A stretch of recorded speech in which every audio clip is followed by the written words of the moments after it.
Good morning बच्चों। Good morning sir. हम लोग कल की क्लास में वास्तविक चैप्टर का 10 ऑब्जेक्टिव पढ़ चुके थे। आज मैं 11वां नंबर का ऑब्जेक्टिव पढ़ाने जा रहे हैं। 96 का अभाज्य गुणनखंड क्या होगा? 96 का अभाज्य गुणनखंड क्या होगा? 96 का मैं तोड़ेंगे 2 से, 4 दूनी 8, 8 दूना 16, फिर 2 से, 24 दूना 48, फिर 2 से, 12 दूना 24, फिर 2 से, 6 दूना 12, फिर 2 से 3, फिर 3 से 1 में। अब 96 का 2 गुना 2 गुना 2 गुना 2 गुना 2 गुना 3 सजा देंगे। 1 2 3 4 5 यानी 2 पर पावर 5 गुना 3। इस ऑप्शन में देखेंगे कौन है, तो देख रहे हैं पहला तो नहीं है, दूसरा भी नहीं है, तीसरा सी नंबर का है, ये सही है। और एक 11/15 का दशमलव प्रसार क्या होता है? दशमलव प्रसार क्या होता है और शांत है कि अशांत है कि ए और बी दोनों है कि इनमें से कोई नहीं?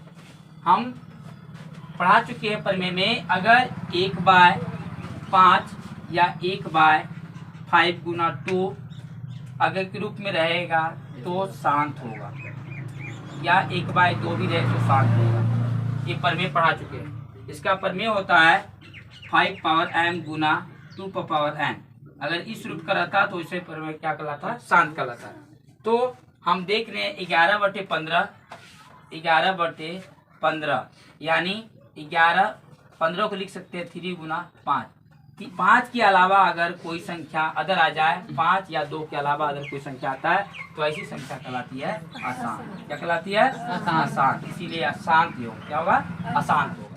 13 नंबर क्वेश्चन देखिए, 0.23 यानी 2 गो परेखित को प्रमेय के रूप में लिखना है। प्रमेय के रूप में लिखना है तो 0.23 दोनों पर रेकरिंग है तो इसको हम लिख देंगे 23 है, तो पहले 23। अगर 2 गो पर रेकरिंग है, दशमलव के बाद 2 गो पर रेकरिंग है तो 2 9 नीचे हो जाएगा। ये ऑप्शन जो होगा वही सही होगा, सी नंबर का सही।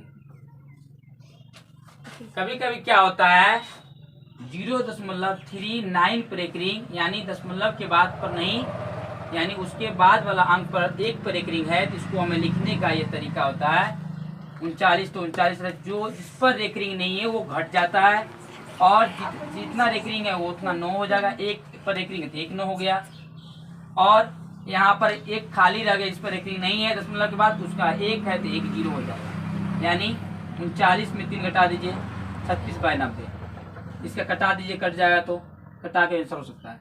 अब क्या होगा? 14 नंबर क्वेश्चन बोला 6x⁴y तथा 12xy का महत्तम समापवर्तक क्या होता है? महत्तम यानी मौस, जिसको हम लोग HCF बोलते हैं, HCF। इसका निकालने के लिए क्या करेंगे? पहले हम इसका फैक्टर कर देंगे 6x⁴y। 6 को लिख सकते हैं 2 × 3, x पर 4 यानी x गुना x गुना x गुना x, y।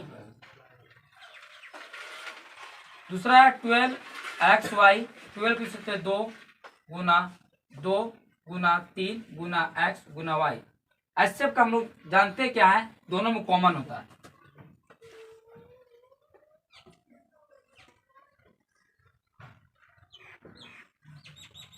तो HCF निकालना है यानी मॉस। HCF क्या हो जाएगा? 2 3x y 3 दूना 6 6xy, 6xy आंसर जो ऑप्शन होगा 6xy वहां से 6xy डी। 15 नंबर सवाल देखिए क्या बोल रहा है, 5.233 यानी 3 रिपीट हो रहा है। तो हम देख रहे हैं 5.233 जा रहा है, इसको हम लिख सकते हैं 5.23 पर रेकरिंग। तो ऐसा सवाल मैं पिछले वीडियो में पढ़ा चुके हैं कि इसको हम लिख सकते हैं P/Q के रूप में, यानी ये हल करने के बाद P/T के रूप में प्रमेय संख्या के रूप में होगा। तो इसमें बोले एक पूर्णांक संख्या होगा, नहीं होगा, एक प्रमेय संख्या के रूप में होगा ये। और 16 नंबर क्वेश्चन बोला है 2 अप्रमेय संख्याओं है, दिया हुआ है 3 + √5 और एक 3 - √5, 2 अप्रमेय संख्या का गुणनफल 1 होगा, यानी गुणनफल करना है 3 + √5 3 - √5, ये दोनों गुणनफल करना है, यानी a + b a - b, यानी a की जगह 3 तो a की जगह 3, b की जगह √5 b की जगह √5, यानी हम देख रहे हैं सूत्र जानते हैं a + b a - b, ये बराबर होता है a² - b²। फॉर्मूला होता है ए प्लस बी इंटू ए माइनस बी बराबर ए स्क्वायर माइनस बी स्क्वायर। तो ए की जगह 3 के स्क्वायर माइनस बी की जगह √5 का स्क्वायर। तो 3 के स्क्वायर 3 3 9 √5 स्क्वायर 5 होता है। 9 में 5 जाएगा 4, यानी 4 क्या है बोला है कि परमेय संख्या है, क्या परमेय संख्या है कि ए बी दोनों है कि इनमें से कोई नहीं, तो ये परमेय संख्या है। 4 कौन संख्या है? परमेय संख्या है। क्वेश्चन बोल रहा है यदि भाग एल्गोरिथम बराबर ए बराबर दिया बी क्यू प्लस आर में ए का मान दिया 72 और क्यू का मान दिया 8, आर का मान 0 हो तो बी का मान क्या होगा? बी का मान हमको निकालना है। देखिए सूत्र में दे दिया है ए बराबर बी क्यू प्लस आर, यानी ए का मान दिया हुआ है 72, बी का मान नहीं दिया है, बी का मान निकालना है। क्यू का मान दिया हुआ 8, तो 8 बैठा दीजिए। आर का मान दिया हुआ है 0 बैठा दीजिए।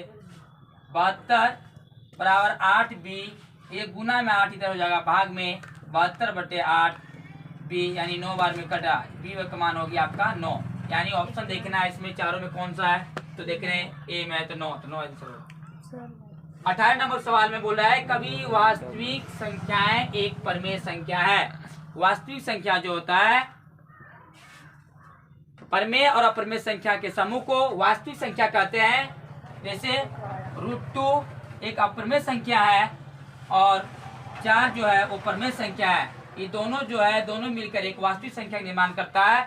ऑप्शन में बोलता है क्या सभी वास्तविक संख्या एक परमेय संख्या होगी? नहीं, यहाँ √2 जो है ये अप्रमेय संख्या है।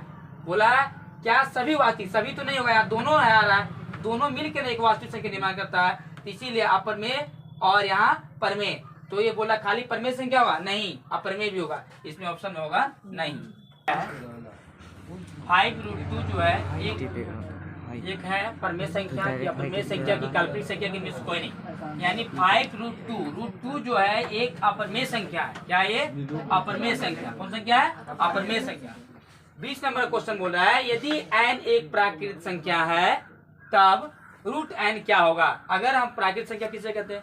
गिनती की गई संख्या को प्राकृतिक संख्या कहते हैं। अगर n की जगह हम 1 रखते हैं तो √n का मान होगा। अगर n की जगह 1 रखते हैं तो हो जाएगा 1, √n की जगह 2 रखते हैं तो 2 हो जाएगा। तो √2 वर्गमूल नहीं निकल रहा है, तो ये एक क्या हो गया? प्राकृतिक संख्या। एक हो गया अप्रमेय संख्या। तो यह हमेशा प्राकृतिक संख्या नहीं होगा क्योंकि अप्रमेय संख्या भी आ रहा है, हमेशा अप्रमेय संख्या भी नहीं होगा क्योंकि ये प्राकृतिक संख्या भी आ रहा है।